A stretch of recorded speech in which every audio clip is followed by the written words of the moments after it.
ਜਿਹੜਾ 50,000 ਦਾ ਉਹਦੀ ਬਣਦੀ ਪਈ ਇਹਦੀ ਕਿਉਂ ਨਹੀਂ ਬਣਦੀ?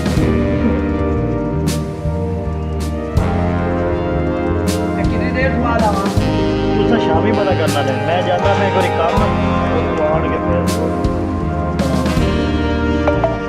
ਬਣਾ ਕੇ ਕਲੀਅਰ ਕਰਕੇ ਦੇ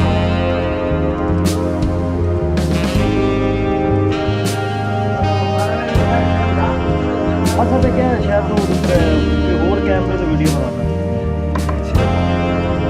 ਤੇ ਬਸ ਇੱਕੋ ਪੁਆਇੰਟ ਕਿਹੜਾ ਪੁਆਇੰਟ ਹੈ?